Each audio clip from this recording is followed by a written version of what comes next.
كبدة، يعني كبدة برده او كبدة البانيه. طيب عملنا ايه النهارده؟ عملنا الكبده البانيه بطعم وطعامه الكبده الرده، حاجه كده جميله جميله. طبعا حاجه عملناها بدون زفاره خالص. هتعمليها وتتوكلي على الله، بعد الفيديو دوت هتعتمديها دايما، مش هتخافي منها خالص. طبعا يا بنات الكبده المستورده او الكبده الموجوده في المحلات بطريقة حلوة خالص، وازاي تحوشي منها ريحة الزفارة بطريقة عبقرية 100%. بصوا يا بنات، بتجيبي الكبدة بتقطعيها شرايح بالطول او بالعرض، المهم تكون شرايح كده على قد استعمالك او حسب ما انت حابة تعمليها في السندوتشات، وبس تسيبيها سميكة شوية ما ترققهاش. تمام، ده اول خطوة. تاني خطوة ان انت بتغسليها كويس جدا وبعدين تسيبيها في مصفى تتصفى. طيب ما تيجي نشوف الفيديو. بص، اللي لسه ما اشتركش في قناتي يا ريت تشترك في القناه وتفعلوا زر الجرس، وعشان يصلكم كل ما هو جديد من فيديوهاتي. ويا ريت تعملوا شير لكل اصحابكم وحبايبكم ومعارفكم، وما تنسوش تخبطوا لايك للفيديو الجميل القمر بتاع النهارده. عملناه بطريقه حلوه خالص، ان شاء الله هتعجبكم بطريقه عبقريه 100%، طريقه تعتمدوها دايما في مطبخكم وكمان في المناسبات وكمان ايام رمضان الكريم، شهر رمضان الكريم. بسم الله ونصلي على رسول الله عليه افضل الصلاه والسلام. وادي الكبده بتاعتنا يا بنات، زي ما قلت لكم، بعد ما غسلتها وحطيتها في المصفى تتصفى خالص تماما من الميه. بعد كده بقى حطيتها في البوله، وهقول لك هنعمل فيها ايه. بعد ما حطيناها في البوله، بعد ما غسلناها، هنعمل لها كده شويه تريكات او محلول النقع بتاعها. ده مبدئيا محلول النقع اللي هننقعها فيه حوالي ساعه. تمام، ركزي معايا عشان ما تعمليش الفيديو ويخيب منك وترجعي تاني ترجعي تقولي لي الفيديو انا عملت طبقت الوصفه زي ما انت قلتي. خدي بالك، غسلتها وحطيتها في المصفى تتصفى وبعدين حطيتها في البوله وبالمحلول دوت، وهسيبها ساعه. المحلول ده عباره عن عصرة ليمونة، تمام، ومعلقة كبيرة من الخل. عصرة ليمونة ومعلقة كبيرة من الخل. ويا ريت بقى لو الخل اللي انت بتستعمليه يكون خل كويس جدا، مش اللي هو عبارة عن مية، لا، اللي هو تركيزه اعلى. تمام. حطينا بقى الكبدة في الخل والليمون اللي هو عبارة عن محلول النقع، وهنسيبها حوالي ساعة. حوالي ساعة بقى هتحطيها في التلاجة لو الجو حر، لو احنا في الصيف. لو الجو برد، لو انت في الشتاء، هتسيبيها كده على الرخامة وتغطيها وتسيبيها حوالي ساعة. تمام يا بنات؟ تمام. طيب الخطوة اللي بعد كده يا حبيبة قلبي، هنجيب الكبدة تاني بعد ما نقعناها في محلول النقع دوت، هنشطفها تاني ونحطها في المصفى برضو تاني. تمام. هنعمل بيها ايه يا ام عمر؟ هقولك هنعمل بيها ايه تاني دلوقتي. جبت بقى البولة بتاعتي زي ما انتم شايفين، وحطيت بقى المكونات بتاعتي التانية اللي هي عبارة عن معايا كمون، كزبرة، ملح، فلفل اسود، بس خلاص. كمون، كزبرة، فلفل اسود، ملح. تمام يا بنات. وكمان عصرة ليمونة ومعلقة برضو كبيرة من الخل. ده الخليط او التتبيلة اللي هنتبل فيها الكبدة بتاعتنا. تمام، ركزوا معايا.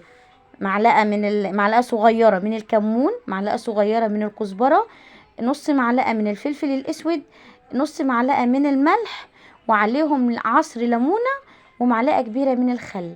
اقلبهم كده مع بعض كويس جدا، وبعدين اتركها بقى كده ايه لمدة ساعة تاني. تمام.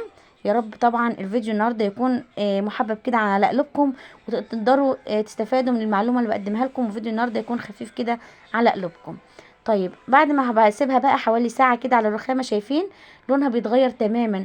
هو اساسا لونها بيتغير من اول مرحلة اللي هي مرحلة النقع، بيكون اللون كده اتغير والدم اللي فيها اتصفى، وما بيكونش لها اي ريحة زفارة خالص خالص خالص. تمام. طبعا في ناس كتير بتشتكي من ان هي تعمل الكبدة عشان الزفارة بتاعتها. من بعد الفيديو ده هتعمليها وتعتمديها دايما على طريقتي يا حبيبة قلبي، وان شاء الله مش هيكون لها ريحة زفارة خالص. طبعا انا عملت الكبده برده النهارده علشان ابني بيحبها، فحبيت الصراحه اعملها له بالطريقه العبقريه الجميله دي. وصراحه بالف هنا على اللي اكل منها، وتسلم ايديكم وعينيكم مقدما لما تعملوا الوصفه وتقدروا تطبقوها على طريقتي وتاكلوا منها. بصوا يا بنات، الكفر اللي هنعمل بيه الكبده، عايزه اقول لكم انا ما استعملتش رده خالص النهارده. ممكن تستعملي الرده اللي هي الناعمه. طب انا استعملت البقسماط وحطيت عليه معلقتين كبار من الدقيق ومعلقه من النشا، بس كده بس كده. لو انت هتستعملي الرده هقولك على حاجه، هتحطي الرده الناعمه وتحطي عليها برضو نفس الحاجات التانية اللي هي معلقتين من الدقيق ومعلقه كبيره من النشا. ليه يا ام عمر؟ عشان الحاجات دي بتخلي الكفر يمسك في الكبده. تمام، ما يخليهاش تفك. لو حطيتي رده لوحديها ممكن تفك. تمام. فانا حطيت البقسماط، ما كانش متاح عندي رده، واحنا طبعا شعارنا في قناتنا اشتغل على الموجود عندنا، وما نخليش حاجه توقفنا. حطيت البقسماط، حطيت عليه الدقيق، حطيت عليه النشا من غير توابل، لان الكبده بتاعتنا متبله تماما، وطعمها ان شاء الله هيكون خطير جدا بعد ما نحمرها كده ونشوفها مع بعض. كده تمام اهوت. ببدا ادوس عليها كده زي ما انتم شايفين بالمعلقه. لو انت هتعمليها برضو بايدك هتدوسي كده عليها لحد ما تتشرب الكفر خالص. وفي الوقت دوت بكون مولعه على الزيت، بيكون على نار متوسطه، مش عاليه خالص ومش واطيه. عايزه اقولك الكبده بتاعتنا مستويه يعتبر من التتبيله اللي تبلناها فيه. ونسيت اقول لكم على اهم حاجه في التتبيله يا بنات، التوم. خدوا بالكم محدش ياخد الوصفه ويجري من بره.